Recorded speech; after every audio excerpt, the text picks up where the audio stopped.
little bit about how we're doing and just see how everybody is and doing a check-in with everybody. Because these are some trying times that we're going through right now. And we're all talking to each other now on computer, which is great. We're able to do that. So I just wanted to check in with you guys.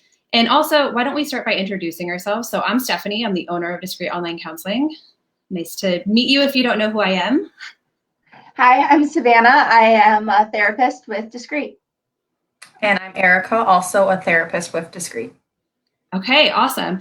And so, okay, why don't you guys talk to me a little bit about what you think are some of the challenges that we're having right now as a society, what maybe you guys are, some challenges you're experiencing as a result of everything that's happening and how you're coping with it. So something that I've noticed a theme of is like a lot of anxiety. I'm hearing a lot of people feeling very, very anxious. And of course there is some really big stuff going on right now. For sure, yeah.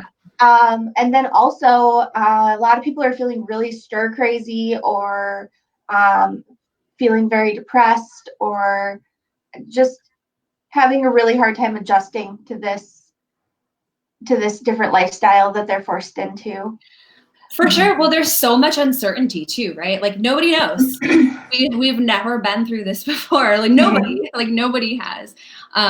You haven't, I haven't, nobody who's seeing this has ever been through this before. And so there's a lot of uncertainty and there's a lot of of course people are feeling anxious. I think it's normal to feel a little bit of anxiety about what's happening and so many unknowns. Mm-hmm. And we're having to adjust our lives too, even though we do online counseling. I mean, this is what I've been doing exclusively. I've only been doing online counseling for 3 years now. And this isn't normal for me. Like usually I'm able to go and see you guys and we're able to talk in person and we're able to, see our neighbors and see our friends and all of that. And so this isn't, even though we do telehealth, this is what we do, it still is very impactful for us because there's a difference in being able to talk to you guys on the computer and being able to see people face to face. Even though I talk to people on the computer for work, for what I do for a living, it's still really important to see people face to face too. And so it's impactful. Erica, what about you? How are you doing? Doing pretty good. I'm hearing a lot of frustration, mostly a lot of cabin fever, to be honest with you, is what I'm the trend of. So the adjustment phase is hard, although this is something that people have gotten used to, is the online interaction. It's still just not the same. So there's a lot of, frustration is what I'm hearing mostly. Some anxiety, but a lot of wanting to get out, and that isolation is really getting to people. For sure. Right. There's so many different things too. I know that we were talking about this a little bit the other day, Erica, how like we're identifying just like we're moving it and labeling what it was that we were experiencing. And there was something that I was saying, like, I was like, there was a point where it like hit me where I was fearful. I was afraid. And I was able to label that emotion and say, like, that's how I feel. Mm-hmm. And that's just one of the many plethora of feelings that I've been going through, as I'm sure a lot of people are. But then, Erica, I remember you saying, like, I'm disappointed. Like, I am, like, that's what my emotion is like just disappointment and frustration with not being able to leave and not being able to get out. Exactly. Yes. Disappointment. Absolutely. It's so difficult to change your life that quickly. And wanting to do, like, that doesn't go away. That feeling of, I want to get out. I want to go do something. I even just want to go have dinner with my significant other. Those things, they just don't go away. Totally. It's fast and hard adjustment.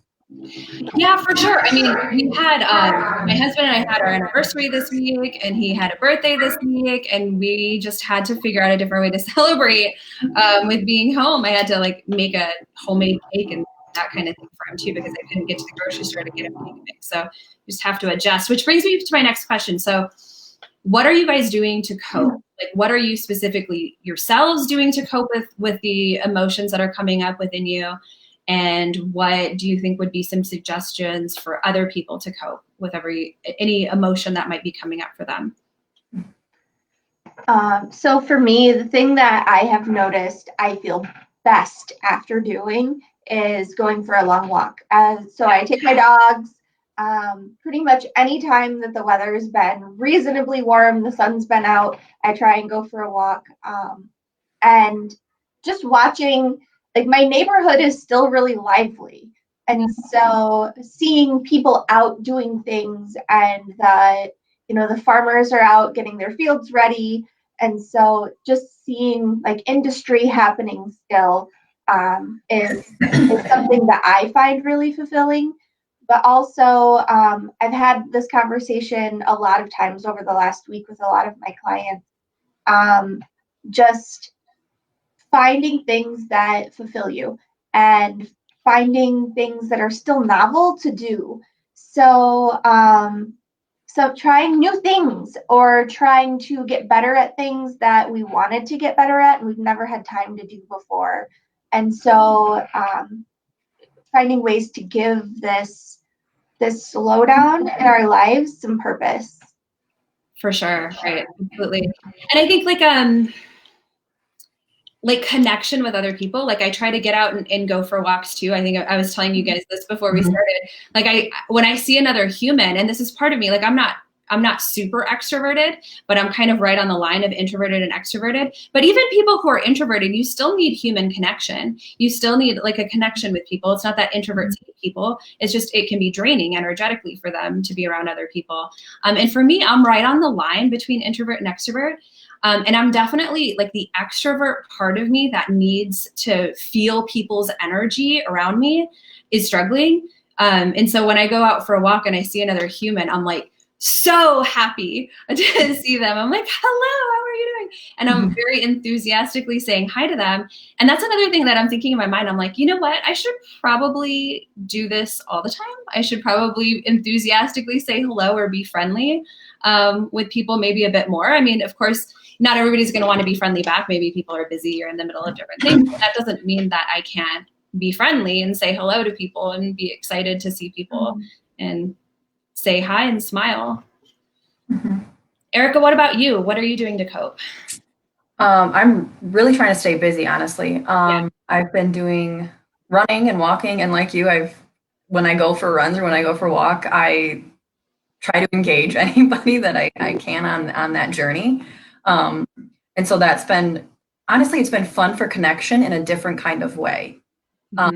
So even though we're all kind of separate physically, or that social distancing, keeping that 6 feet apart, I still find myself engaging with people and like them wanting to reach out and engage with me while I'm out and about, which is really wonderful for this day and age. But also, it's finding projects here at home, things that I maybe haven't gotten to or have wanted to get to.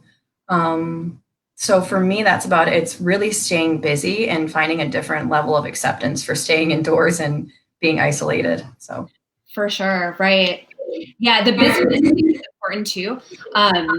One thing that I'm doing is I want to stay informed. Obviously, I want to stay informed exactly what's happening in the world and how everybody's doing and the numbers, right? Like what number are we at now? Where are we at with everything? And I used to be way more like every day I would be like, what number are we at? And I caught myself too. I would do this sometimes with you guys even. I would be like, you guys, we have another case nearby, or oh my gosh. And that's my own anxiety that I'm projecting onto you guys. And not that you're accepting that anxiety from me. I can still project it onto you without you guys accepting it.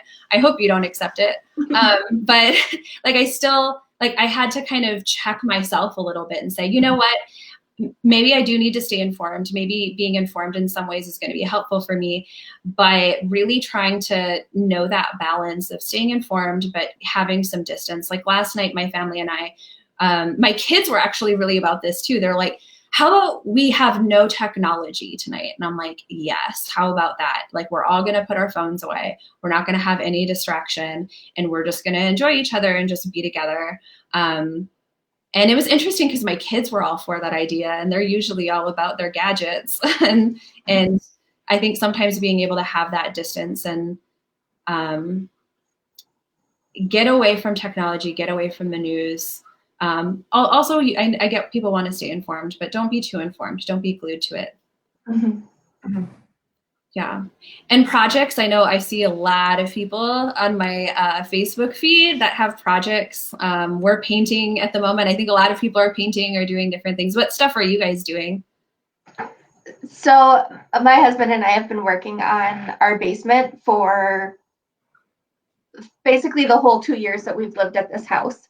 And so it's been really slow progress because we stay pretty busy in general.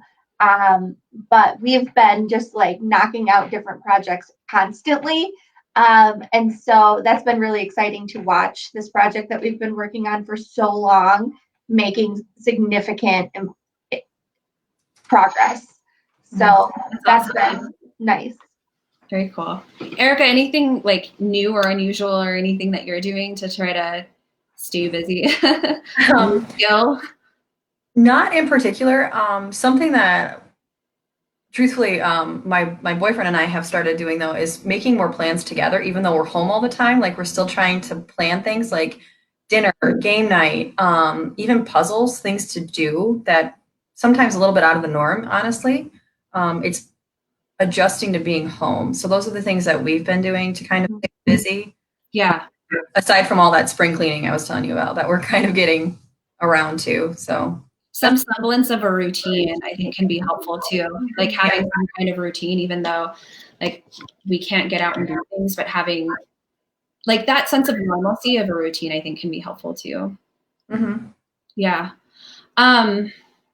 Okay. Well, I think it's good to check in with each other. I also just wanted people to see who we are and that we're, real humans working on the other end of this computer because we've been doing telehealth for a long time. But obviously these are unprecedented times. And I think just doing check-ins with people is important. There's so many different areas we can do some deep dives into also. I know we talked about like parenting. Parenting is a challenging time right now too, with all of the kiddos being home and what's happening with school. And how are parents coping with all of that, whether you're quarantined at home or if you're still out there working. Whatever the circumstances, everybody's facing certain challenges with parenting and in other realms too, like anxiety and depression, social isolation, what that does to people as well. So we do plan on talking a bit more, doing some deep dives into some of those topics in the near future. And bringing on another one of my therapists too to chat with us as well.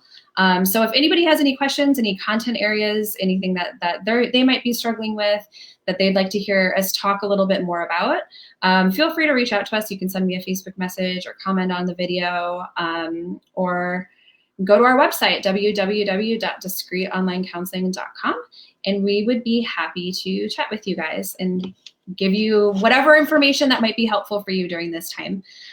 So reach out to us. We're all here for you. And until next time, I hope you guys are well and take care. Bye. Bye.